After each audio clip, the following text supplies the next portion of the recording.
Bapak Ibu sekalian, pelajaran kita tentang As-Sunnah An-Nabawiyah, ya, kehidupan Nabi yang perlu kita tiru. Dari mulai bangun tidur sampai dengan tidur kembali. Ya.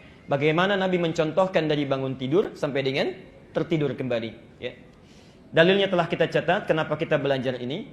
Dan kita telah sampai pada pembahasan ya, amalan Rasulullah setelah beliau menunaikan tahajud sebelum datang panggilan salat subuh. Ya.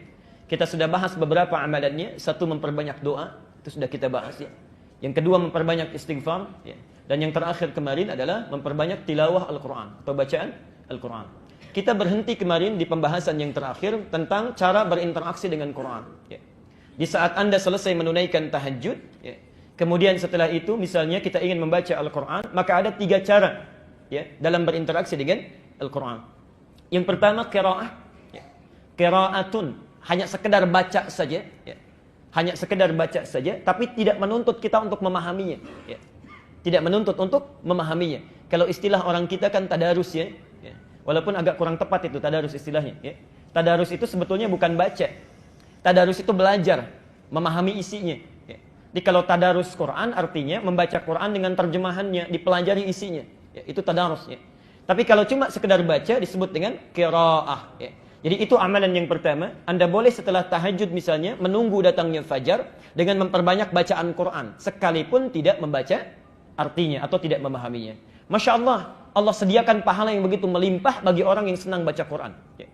Bayangkan baru sekedar baca saja, sekedar baca, Nabi sudah menyatakan minimal pahalanya setiap hurufnya 10 kebaikan. Hadisnya sudah kita sampaikan, masih ingat? At-Tirmidzi nomor hadis 2910. Man qara'a harfan min kitabillah, siapa yang baca itu satu huruf saja dari kitab Allah, satu huruf saja ya, falahu asyru hasanat, dia akan dapatkan 10 kebaikan ya. Walam aqul alif lam mim harfun, saya tidak mengatakan alif lam mim itu satu huruf, walakin alifun harfun, tapi alif satu huruf, lamun harfun, lam satu huruf, mimun harfun, mimnya satu huruf, walikulli harfin asyru hasanat, dan setiap hurufnya itu mendapatkan 10 kebaikan. Jadi kalau antum baca alif lam mim saja, sudah berapa didapatkan? 30, itu baru baca. Belum memahami artinya, Masya Allah. Baru baca saja. Ya. Dan berita baiknya, kalau ada orang berkata, ya Rasulullah, kalau saya masih belajar, masih terbata-bata bacaannya. Ya. Hurufnya, mengejanya masih susah. Masya Allah, hadisnya di kitab yang sama, nomor hadis 2920. Walladhi yatata'ta'. Adapun orang yang terbata-bata saat dia mulai belajar membaca, wahwa syaqqun 'alaih. Sudah terbata-bata, sulit mengeja hurufnya. Ya. Orang lain mengucapkan misalnya a'udzu, dia sulit mengucapkannya a'udzu. Masya Allah. Falahu ajran, kata Nabi, orang ini minimal dapat 2 kali pahala orang yang lancar. 2 kali pahala, Masya Allah. Kalau tadi alif lam mim, yang lancar dapat berapa? 30. Yang enggak lancar misalnya dia ulang alif lam mim, dia ulang lagi alif lam mim, minimal dapat berapa? 60. Ustaz, kalau begitu saya enggak lancar aja bacanya ya. Nah, itu keliru. Itu keliru ya, insyaallah. Itu maksudnya setiap kali dia mengulang dia dapat pahalanya. Ya, setiap mengulang tambah lagi, setiap mengulang tambah lagi. Jadi ibu dan bapak sekalian, kalau Nabi sudah menawarkan, antum enggak lancar saja, pahala dilipat gandakan. Kalau dengan semua motivasi itu belum tersentuh juga baca Quran, ya subhanallah, dengan cara apa lagi mesti dimotivasi? Dengan cara apa lagi? Ya. Pahala sudah digandakan, kebaikan diliputkan, belum tersentuh juga. Berapa lama lagi waktu yang dibutuhkan untuk memotivasi kita mau baca Quran? Ya.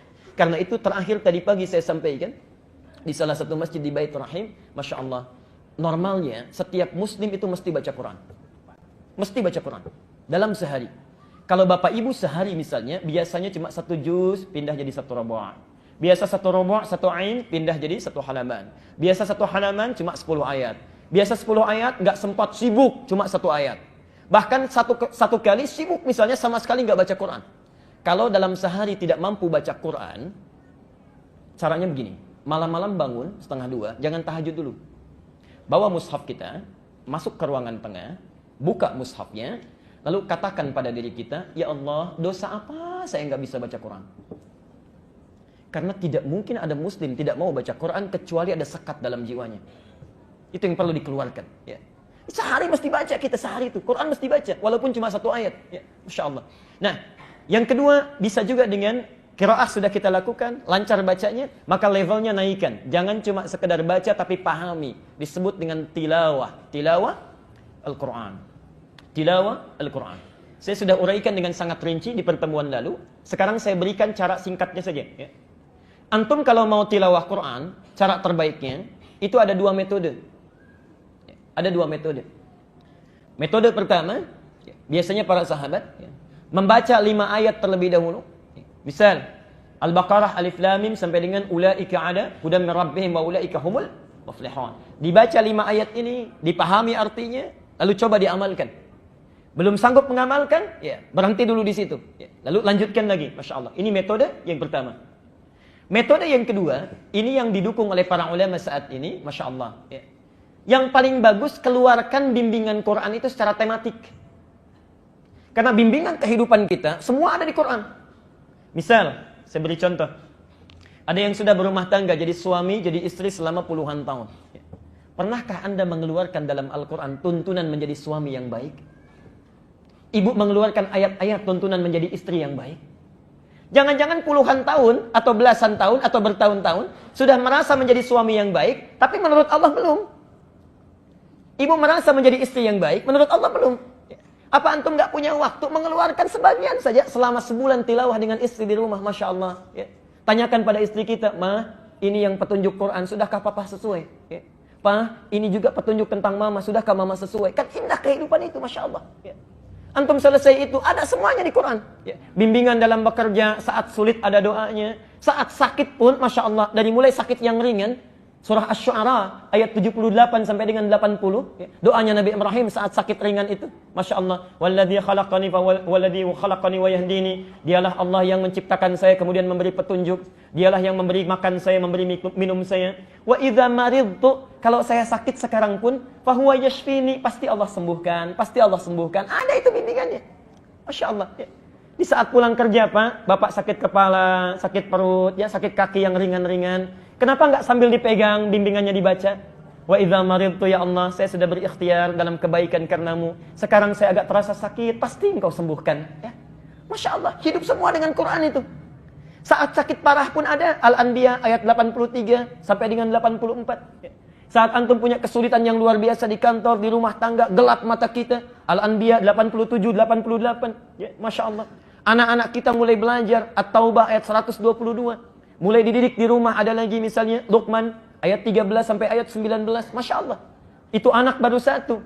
Kalau anaknya lebih daripada satu, Yusuf. Ya, Yusuf, Quran surah 12. Masya Allah. Dari mulai ayat yang ketiga sampai ayat 29-nya. Lengkap semua. Kenapa Anda dalam sebulan nggak keluarkan? Hari ini belajar menjadi suami yang baik. Besok belajar menjadi ayah yang baik. Besok menjadi pebisnis yang baik. Anak kita menjadi siswa yang baik. Semuanya ada. Cuma kita terlalu sibuk dengan dunia dan bacaan-bacaan yang lainnya. Petunjuk yang hakiki tidak kita baca. Itulah tilawah Al-Quran.